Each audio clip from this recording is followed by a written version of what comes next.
Griffey, CEO and co-founder of Industry Dive. Industry Dive is a company that produces business journalism for executives in competitive niche targeted industries. So every day we have teams of journalists who cover the trends that shape these industries, help the executives understand what's happening to their companies, their careers, and allow them to make decisions that further both.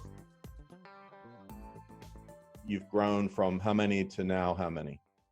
Well, we launched with 5 when we first started, and I think that's part of our thesis is you can go into these niche industries, but if you want a scaled company, you have to do it repeatedly.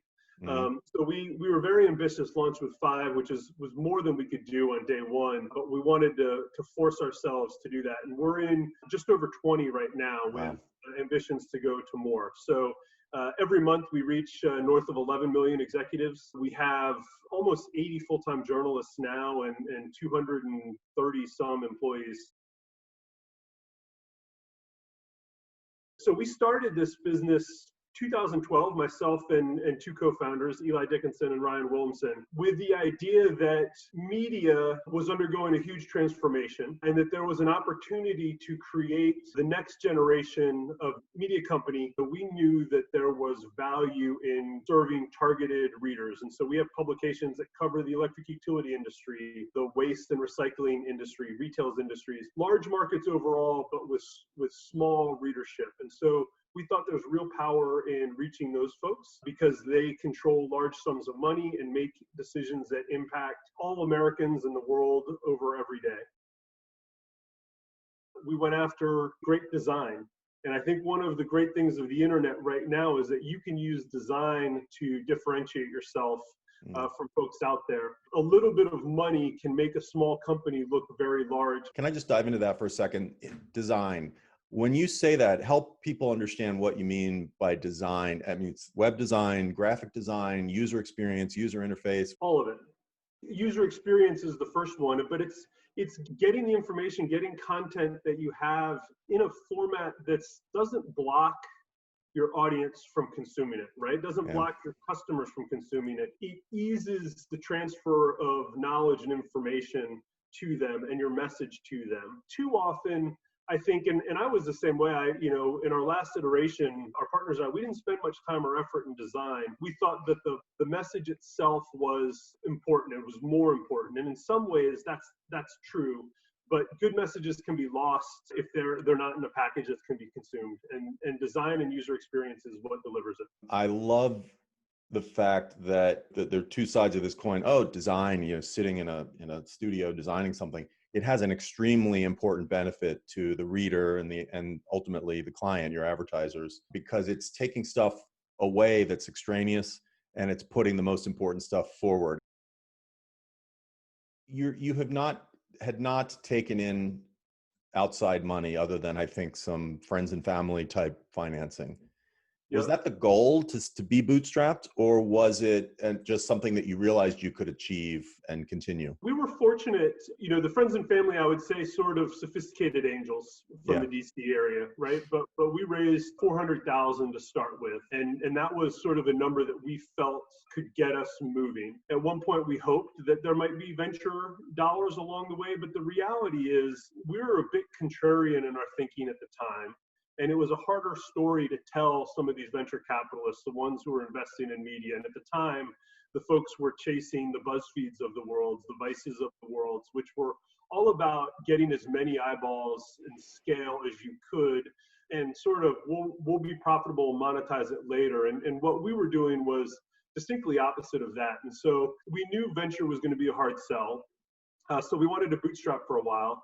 We went out and started looking for money, maybe a year in, and got a couple term sheets. But what we realized is the term sheets didn't see the value in the business we saw, and we thought if we can hang on for another 6 to 9 months, we can go back into the marketplace and show a much different company. And what transpired is, 6 to 9 months later, we were profitable and generating cash, and we just never needed the money. Interesting. And at that point, we just thought, why would we sell away parts of our company when we are now, we're running now, Yeah. the business we can grow. Control your destiny. When you mentioned something just now about the term sheets didn't reflect the value in the business that you saw.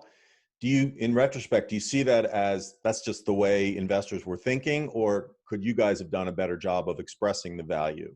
I think it was both, and I think there's parts of this that entrepreneurs always see a bigger value in their business, right? Like that's why you start a business, is because you truly believe that this thing is going to be fantastic. I think we also could have done a better job telling the story, and quite honestly, there's some things we wouldn't tell. Like I didn't want to promise anyone, no, this is going to be a $500 million business in 5 years, right? Like that's just not how media works. That's not how successful media works. There's when you're trying to grow audiences, that takes time. Yeah. When you're trying to grow traffic, you can buy that, but audiences takes time. And so part of it was we could have told a more inspiring story, but part of it was we didn't tell a story that venture capitalists at the time wanted to hear. So last year you decided to get private equity involved, and you sold a majority stake. What was the intent, and what was different then versus a few years before that? I think there's two reasons, right? And one, if you're incredibly honest as an entrepreneur, right, private equity allows my founders and I to take some chips off the table, return an investment to the people who gave us the 400,000 when day one, and that's a part of being an entrepreneur, right? Is capitalizing it. But I think the bigger piece of this is we just felt like the business deserved more. And there comes a time when you have scale and it's appropriate to sort of make heavier bets and to accelerate and the rest. And we felt that the platform was there, the foundation was there for this company to grow much faster than it had been and to have a much bigger impact for our readers and our clients than we were before. And bringing in a private equity firm allows us to do it. And so far, we've just been just over a year since that happened, and it's been fantastic. It's been exactly what we wanted in terms of having a partner that truly kind of helps us and having resources that allows us to grow in ways that we might not have been comfortable doing before. Were they familiar with media and journalism? Yeah, this was one of those situations where we didn't go to the market. We weren't looking for a transaction at the time. And I think a lot of times people will hire an investment bank to sort of shop to private equity and strategics and look to sell.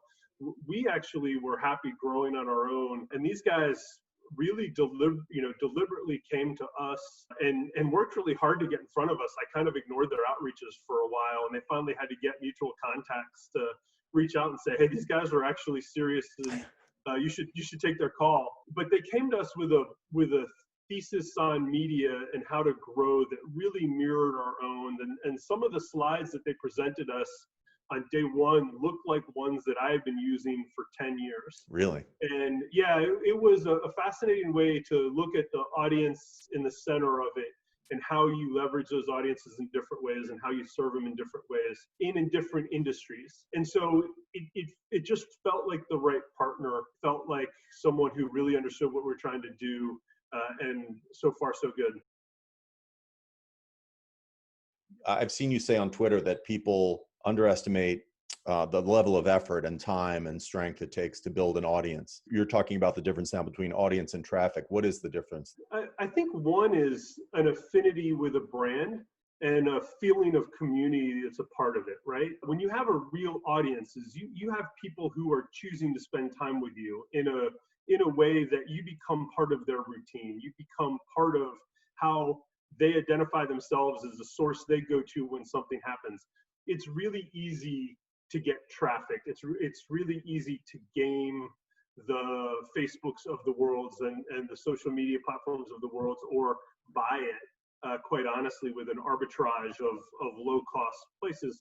But those people aren't necessarily coming because of you. They're coming to you because of the platform, because of the tricks, because of the ads. And I think you can grow the traffic really quick, but you can't build a loyalty without time. Strong brands are built over time. They're not built over days and weeks. So one of the things, then we'll talk about the work that we did together. But one of the things I know we asked in a survey, and I think I also asked when I interviewed folks, readers and your clients, was, let's just say Industry Dive went away tomorrow, would you miss it? When you have an audience, the answer to that is, yeah, I mean, I need it, and I can't, that would be terrible. The other end of the spectrum with traffic is, yeah, the world would go on. I mean, if I lost that source of information, I think that's good explanation of the distinction between audience and traffic, and the difficulty of building audience.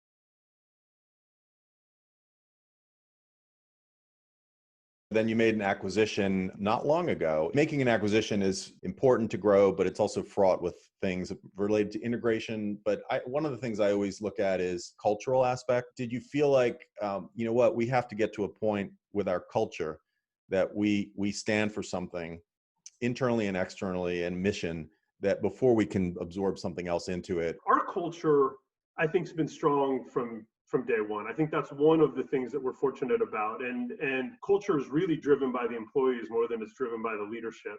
It can be guided by the leadership, but listen, You just said you're here. fortunate to have good culture. I think a lot of people would say it's pretty intentional. You're very self-deprecating also. So listen, we spend a lot of time on it. Yeah. And it is very intentional how we treat people and how we talk about what we stand for and how we show people what's important. But at the end of the day, the culture is driven by the employees more than whatever, than anyone else. And a leader can stand up and say, this is what we stand for. But those are just words. It's how it's lived by people. So much of what we've done has been driven by the employees pushing us, and maybe it's that we're receptive to that, but without that we wouldn't be who we are. But I think I understand what you're saying, that you're not responsible for every nook and cranny of culture, but you set a tone, you hire the right people, and they hire the right people in turn, and people that fit a number of criteria, including culture. And then, good things happen if you continue to kind of nurture it. When we went to do an acquisition, I think you're right. Like, acquisitions fail all the time, and they're fraught with risks, and there's integration issues. But one of the most important things we looked at was, what is the culture of the company that we're looking to acquire, and how will it fit with ours? And will this be an organ, transplant rejection, or will we kind of absorb each other? The fact that the company we bought so mirrored ours is what made us willing to do it. And so far, that's been the easiest part. The culture part of this has been the easiest part so far. Everything else is hard. How do you really find out the true culture of an acquisition target? Because they're all on their best behavior when they're talking to you. It's not easy, right? But I think you can do, you do the outside snooping when you talk to clients of theirs. You do the stuff when you talk to third degree people who used to work there. What does the Glassdoor review say about what it's like to work there? And all those types of things to kind of get a picture of where it is. But I tell people all the time, the worst person to ask about a culture is the founder or CEO. Yeah. Because they describe a culture that they want perceived. They don't necessarily describe the culture as it is. And if you want to know the culture of a company, you've got to talk to the people at the bottom of the pyramid that work there, not at the top.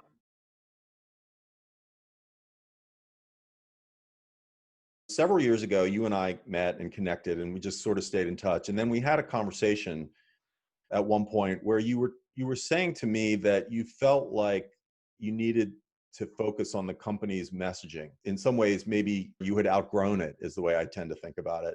So can you just talk me through that? It's an important insight for a CEO or a founder to have, is when do we need to focus on this, and why, and what outcomes do we expect? I think there's a number of reasons why people should think about this and do these exercises. I think for us, what I started to fear is that the way we talked about ourselves was trying to serve too many people, and it served no one.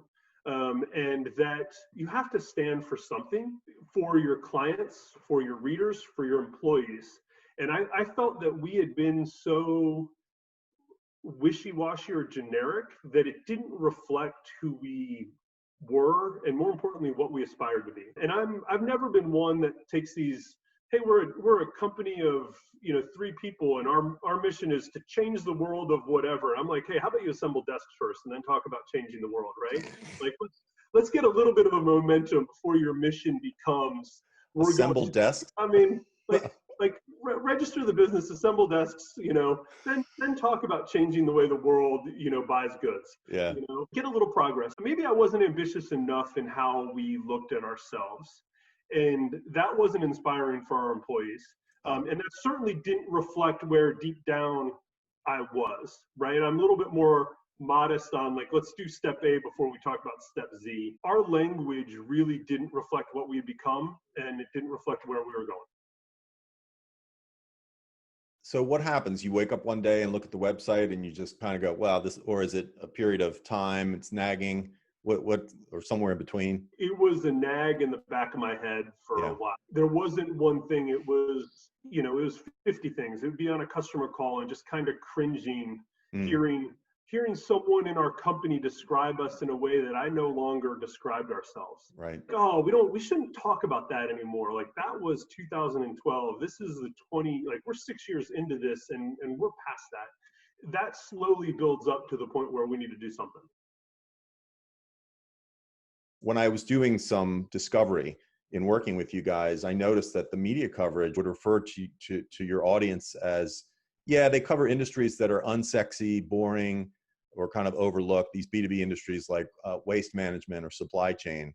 And of course, that's the farthest thing from the truth. I mean, those are all the industries you cover are important, obviously, otherwise it wouldn't be 11 million people paying attention. What happened after our work together, and how do you think about those industries now? I would sometimes run to those descriptions. I would allow people to say that, and I would affirm them in a sense that I enjoy personally being the contrarian at times. I fuel myself a little bit by trying to prove people wrong that these industries go. And so I was okay with that on my personal level. But what I realized is that I was doing a disservice to those industries and to the people in my company who are covering them. There is nothing boring about the supply chain industry. There's nothing sleepy or unsexy about waste. Those are billions of dollars industries that are being disrupted by players that have mass amounts of money going through them and shape and impact every single American today. Yep. Right? So it was doing a disservice to the people to allow them to be called by names like unsexy. And so now I just won't tolerate it when we talk about it. But that's part of just showing what those industries are. It's part of giving credit to the people who work in those industries and what they're doing, as well as to our reporters who live and die and are wonky about them. They don't view them as unsexy, and I shouldn't allow people to say that they are. Well said. Honestly, I wish it didn't take as long as it was. I think it was branding and messaging is one of those things that it's easy to not do because nothing's going to fall apart if you don't change it. But it's an anchor that you're dragging that you don't realize how heavy it is. That's a great way to say it. In my view, there were a lot of misperceptions about brand. I appreciated that you had that distinction already, that this is not a logo exercise, because the logo is important. It could be an anchor in some ways. It could be uninspiring, but that's not what we were talking about. We started talking about the things you just elaborated on. I think there is a lot of confusion about brand strategy, which is the thing that sort of, if we add up all the experiences that our constituents have with us, 1,000 touch points we have with them, what's their impression of us? What do they tell other people when we're not around? Or what do they complain about when we're not around? That's really more of the brand instead of sort of the design. Is that the distinction you share as well? Absolutely. I was excited to talk to you about doing work together because I'm privileged to be able to work with interesting people and interesting companies. And I learn a lot from every engagement. There's a moment where I say, so in order to do this right, my recommendation is we have to interview customers, advertisers, readers, and employees. We have to get some voices from outside of the bubble. I hold my breath when I do that because it costs money. But what I found is that my best engagements are the ones where there's there's a complete realization that of course we have to do that. Yeah, it's more money, but that's the only way you can do it. I remember very clearly that reaction. Tell me why it's important. Why can't you just sit in a conference room with some smart people inside the company and just come up with a new messaging strategy or mission? Maybe it's a bit like the voice you hear in your own head versus the voice you hear when you hear yourself talking recorded sounds so different. I don't think you can have a full appreciation of how you're viewed by looking inward and sort of self-reflecting. Here's how I'm viewed, right? Here's how the world sees me or the customer sees me. You need to talk to other people to get that. If you want to talk about what you want to become, I think there's a big piece of it that starts with what are you today? Yeah. Right? If this is what you want to stand for tomorrow, what do people think you stand for today? And that has to come from listening to your customers. That has to come from listening to outside perspectives. And when for us at least, so that the listening to the customer piece of this, absolutely have to do it.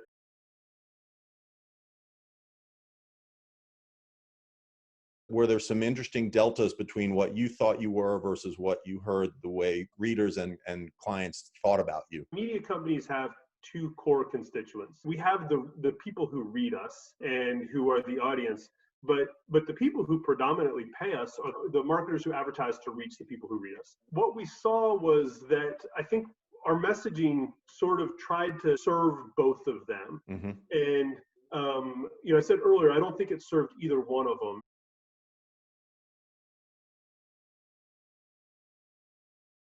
It took away from the journalism. It took away from what the core mission is. And I don't think people understood or respected the amount of work and original content we had, the caliber of our journalists, and what we produced on a daily basis. I think we knew it inside. We were proud of it. We knew that we were hiring journalists from some of the biggest companies out there, the Politicos and Bloombergs of the world.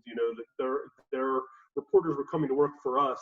But I don't think anyone understood the value of the content we were producing. How many journalists work there now? Just about 80 full-time. So I remember talking to you in your office back in the good old days of offices, and you telling me this, and then going out into the market and asking readers and clients, advertisers, questions about their perceptions. And it was clear that they didn't appreciate that. They're getting inundated with sources of information. And if you're just another source of information because you're an aggregator scraping headlines from around the web and putting them in a slick copywriting format, like some of the companies that purport to be, news providers, that's so different than journalists who dig up a story, report the story, they pursue the story, and they break the story and the news because they understand their audience. I think one of the distinctions was you can't get this stuff anywhere else. You can get different coverage, but you can't get this anywhere else. So to hear you guys talk about journalism, and when I interviewed your employees, it was the same, digital media, journalism, the outside world needed to have that appreciation. And absolutely. I know that, so from what I've seen that you guys have produced in the last couple of years, it looks like you're working hard to get that perception where it really should be, because that's where the value of the company is. Absolutely. And I think your point about the aggregation, I mean, one of the things that we did is we tried to make it in the early days, particularly when the focus was much more on mobile, get in and out of the stories as fast as you can, right? We didn't want someone to have to spend 10 minutes with one of our stories. So we tried to make it look as clean as possible, as brief as possible. And I think that gave the appearance that it was aggregation, that there wasn't more underneath it. And so I think there's some of this, it's the language piece, some of it was a design piece. Yes. To highlight the people and to show what it is. So it's all of it, working together in concert that really went to change what we're doing, right? The way we talk about it, the way we show it, how we show it, all of that has changed since we've worked with you. You've also talked about the internal impact that the new messaging has had, especially on the journalists themselves. Just talk about that a little bit, because I think it's easy to look at this as it's a luxury to do a branding exercise, but if there's tangible, meaningful results and perceptions internally, that counts as well as part of the ROI. Absolutely. Everyone today wants to believe that the work they do and feel that the work they do matters and that there's a mission component to it. And journalists, as much as anyone, that matters, right? That they are helping people understand really complex things, and they're helping them make decisions that change the lives of everyone in this country. For us to use words that didn't reflect that importance takes away a little bit from them, in my Yeah. opinion, Yeah. of the importance of the work that they're doing. And by putting it in front as a company serves both as a guidepost. Here's where we go. It's a reminder of here's what you're here for. Here's why it's important. But it also is reassuring that we value the same things that they value, that why they got here in the first place. I'll put forth something that really struck me when I was interviewing readers. The impact and the value of the work you guys do. It's very important to be precise. Yeah, you're publishing original journalism, great. But what impact does that have to readers? Like if you ask them, well, what would happen if this went away? Well, I couldn't do my job as well. I need that information. Why? I don't know. It sparks ideas. We get innovation from it because we're getting perspectives from people who are objectively looking at the industry. It helps me bolster my case internally for resources. It helps basically shape outcomes, and ultimately it helps us fuel growth, and we're all trying to grow. What I loved was, I'm going to answer my own question, I guess. What I loved was the fact that I think that language, the reader's language, sparking innovation, fueling growth, shaping outcomes, ended up on your homepage. So you really took it to heart that we can't just say what we do. We have to talk about the impact we have. Well, thank you. And thanks for getting us there. I mean, I think as I said, it is now a guiding light of where we're going as a company and what we want to do. And it's also something that we can see. When the world turns upside down, we can see our audience come to us in much more of a need, much more of they need information. When a pandemic hits, how this is impacting my industry, how is this impacting what we're doing? They come to us, and it's important for those reasons that you said. And I think we knew it, but we never said it. Right? And you can know something in the back of your mind, but then you can also say it, and it becomes that much more real for the people here, and it becomes that much more important when you start talking about I didn't think about this before, but in a world where sometimes it's hard to decide what's truthful, what's the definitive point of view on something. So when there's a pandemic and a lockdown and an economic downturn, what do you rely on for information? I go to Industry Dive. These guys are going to tell me, Industry Dive's journalists are going to tell us things that are happening and that might happen based on this crazy new world. And I can rely on that. And that is a brand.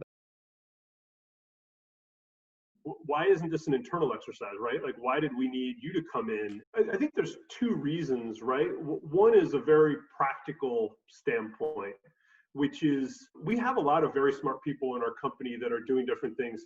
This exercise isn't a core part of anyone's job. And if you want it done right, this felt like one of those exercises where we needed an expert that was going to kind of shepherd the process and guide us through it. And that's from a very tactical kind of piece. Like, I don't know who was going to do the job and who had the expertise to do the job while doing like what they're there to do on a daily basis. I think there's another piece though where it really helps to get someone to come in and challenge you and challenge your thinking, and to get an outside voice that can call BS when you're saying this is who we are and what we are. And I think one of the roles you had was saying this isn't how the people I talked to that your customers said said about you. And we can say this all along, but here's what they said. If we don't change the way you're talking about, you're still going to be perceived the way they perceive you today. So I think both of those were why bringing you in and getting help really mattered. I do see a lot. Company says, we need a new website. And then as they get into that, they hire a digital design company who makes their money off the website. And at some level, someone says, what messaging is going to go in that website? And that's not the agency's core competency. So they go through this, and then someone says, well, we should probably do some interviews. And then you look in the scope of work, and buried down 10 lines deep in the budget is 3 customer interviews performed by, someone who's 2 years out of college at the agency. And it never gets reflected in the work. So that's a warning that you're going to spend 100 grand on this site. You're not using it for what it is, which is a welcome mat that says, here's who we are, here's who we want to be, in a way that resonates. Big warning. Absolutely. I also think, not to be blatantly plugging you, but I think it's important to get someone outside to do it for you and with you, right? I think you get more honest conversations with clients when they know that that you've hired someone to help you improve, right? It's very easy to go to a client and say, hey, we brought Bob in to help us get better. We want you to be as honest as you can with Bob so that we can get better. And you'll get really great answers from clients with a third party versus when you come up and say, hey, tell me how I can improve. You may get, so you'll get, like, some clients will give you good feedback, but most of them will say, oh, we've got a relationship. You're great. I love you. And that's not necessarily how they really feel. I appreciate that. And I think the independence is important. I think that the other thing, the questions you ask and the way you listen to the answers and the way you respond are actually the most important thing. I could teach someone to ask those questions and listen, actively. It's really the questions get people to think differently before they answer. I've done over 2,200 customer interviews, and the number of times people have said, that's a good question. And no one's ever asked me that before. I know I'm going to get some insight there. What would you say if another founder or CEO said, I think maybe we need to update our messaging. I'm not sure, but it doesn't feel like it's broken necessarily, but I know it's not optimized and it maybe feels like the proverbial anchor. Maybe it's not helping. What would you say to them? I think what we said, the analogy kind of before, right, is it's something you're dragging behind you. It's the anchor you're dragging behind you, and you won't realize how heavy it is until you're freed from it. And what messaging should be is a sail that pushes you forward, right? It should be something that propels you. And if it's not, you have some work to do and you have an opportunity, quite frankly. It's one that maybe doesn't feel as immediate because you can get through today, you can get through tomorrow without changing it. But you really can't move as fast as you want without it. I might have to steal those analogies with attribution. What would you say to them if they say, well, we're thinking of hiring a website firm to redo our brand? If you truly believe that the message matters, if you believe the brand matters, and if you believe it's more than a logo, then you need to go to someone who actually has expertise in that. You've spoke strongly about the need to have the customer's voice in there somehow. How much of the effort should be, we can build a new website, but we have to dig in and understand what the world thinks of us today and what we want them to think of us? Like, is it 50% discovery and understanding and insights and 50% designing the website? What I see is it's 5%, unfortunately. It has to be more than that. Where my thinking's evolved on this is it can't be a one-time thing for this exercise. Hearing from your customers has to be more important than we did it 2 years ago. And this is the results, right? It has to be, the feedback loop you get has to be set up so that you get it, all the time in real time, and that you're speaking to them. I think you have to be very deliberate at times, right? Like you have to stop and say, okay, we have these mechanisms to hear from our clients on a daily, weekly basis when we're done with a campaign. And I think at times you need to say, we need to do even more than that. And it needs to be a bigger project. And let's take a time out and be very deliberate about it. This is a good time to do that. If you're thinking about your messaging, it's a good time to do it. But there are other good times to do that. When you say this is a good time, are you referring to the pandemic? I mean, I think pandemic is a great time. But I meant more of when you want to change your messaging, it's like a perfect time to do it. But there are other perfect times to do it. Well, thanks for your time. I think people will get value out of it. And I know your time's really precious. So thank you so much, Sean. Thanks, Bob. All right. Always love talking with you. All right. Take care.